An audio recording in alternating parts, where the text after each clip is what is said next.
Welcome to part 2. Now, traditionally in Kenya, the naming of the cabinet has always been a very big political event. The effect it usually has is to shift focus on the government, shift all focus to the presidency. And so, it was not a bad idea for President Uhuru Kenyatta to name the cabinet going into the weekend before the Raila Odinga swearing in.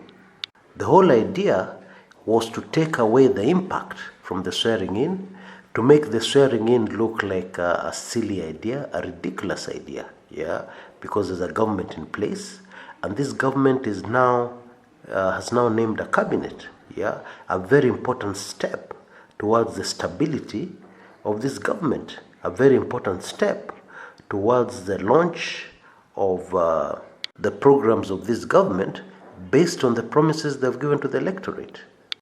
Now, as I promised in the first episode of this series, we're going to focus on the people, the reaction of the people, the impact on the people. Because clearly, it is the people who are going to decide what's going to happen before and after January 30th, 2018. It is not NASA, it's not Jubilee, it is certainly not Raila Odinga. It is the people. Now, in an earlier recording, for those who are regulars here, you will know I said that the naming of the cabinet by President Uhuru Kenyatta, one wrong move and the government will be kaput. You remember I used the word kaput. Now, Uhuru Kenyatta's cabinet has not been well received in the Rift Valley. In case you didn't know. In fact, the Rift Valley has taken the cabinet very, very badly. Their main bone of contention is that the cabinet has no hallmarks, It has no significant footprint of their man, DP William Ruto. To be fair to the Jubilee government and to be fair to the president, there was no way he was going to please the Rift Valley on this one, Why? Because definitely people are going to compare it to the 2013 cabinet. And the 2013 cabinet, for all intents and purposes, was a William Ruto cabinet. The co-president then, not co-president, not deputy president. The co-president in 2013, William Ruto, had a very huge impact on that cabinet. Much larger, his impact was much larger on the naming of that cabinet than that of his other co-president, Uhuru Kenyatta. At that time, Uhuru's chief advisor, this should have been very obvious, was DP William Ruto. But we know things changed towards the end of 2016. A whole new chief advisor or chief advisors came on board and William Ruto was shoved aside. Now, the people of Rift Valley have many complaints, and they've been being very specific in the examples. They are saying, why is it that the all-important agriculture docket was not given to them? Because the Rift Valley is the food basket of the country called Kenya.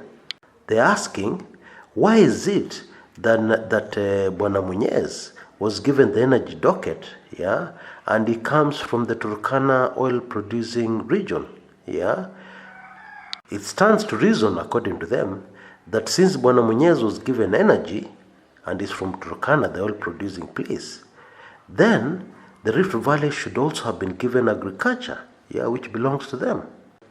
Rift Valley people are asking, we are supposed to be partners in this government, This government is supposed to be 50-50, 50% DP Ruto, 50% Uhuru Kenyatta.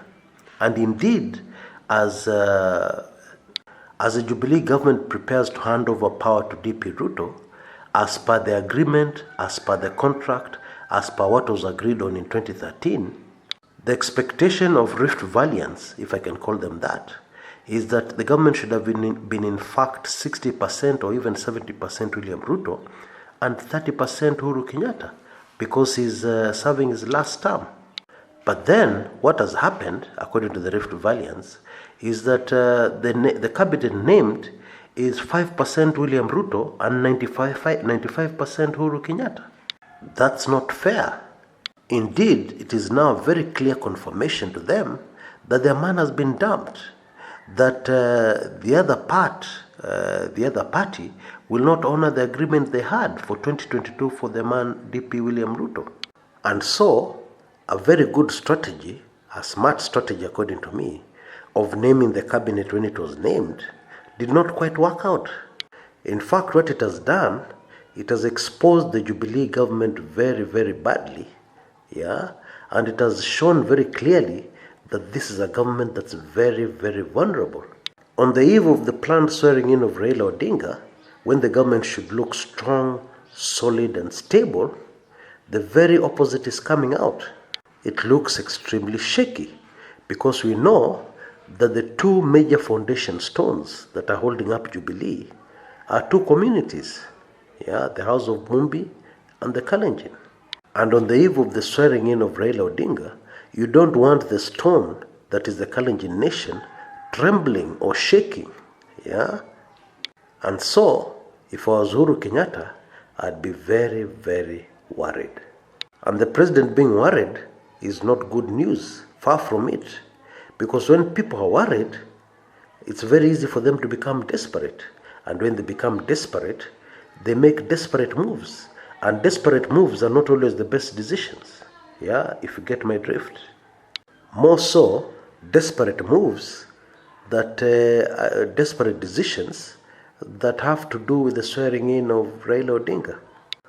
Or rather, the stopping, the halting, or the neutralizing the swearing in of Raila Odinga, so that it has no effect at all, and so that the Jubilee government remains in power and continues to be in power. Now, in Club 1999, I gave a very elaborate recording, highly sensitive, about exactly what the Jubilee game plan was, the main plan Jubilee had, of halting the swearing-in ceremony. And we have seen that plan at play. I'll just give you two examples. We had General Obasanjo, the former head of state of Nigeria, in the country. Now, the official position is that he came to bring the two parties together, But the truth is, Obasanjo's mission to Kenya was very simple, To talk down Raila Odinga, To dissuade Raila Odinga from going forward with the swearing in. Naturally, you can be sure that the international community are not aware of the fact that the Raila Odinga swearing in is out of his hands, It's in the hands of the people. Now, during the Last Supper in Homa Bay, Raila Odinga confessed that he has received calls from many of his friends, friends in quotes, and you can be sure who sent those friends, Anyway, he says he has received many calls from friends telling him that he should forget about this swearing in, that it'll dent his reputation, his international image and reputation. And they even threatened him. How did they threaten him? They told him that some travel advisories could come into effect against him, barring him from traveling to important places like the United States, to Britain, and so on and so forth. Well, Raila says he told them that it's not important for him to travel to those countries.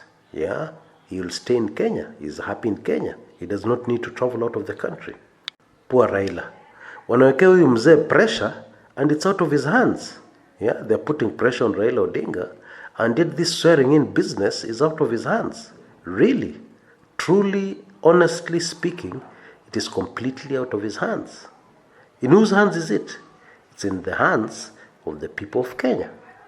Now, in the next episode, we're going to tie up this, with a possible prediction, or rather prediction. We're just going to put all this together and try and predict what is going to unfold in our country in the next few days. You'd better not miss that. Look out for that link on the top left-hand corner, and when that video is ready, you'll be able to click through to it straight away. This is Chris Kumekucha. See you there.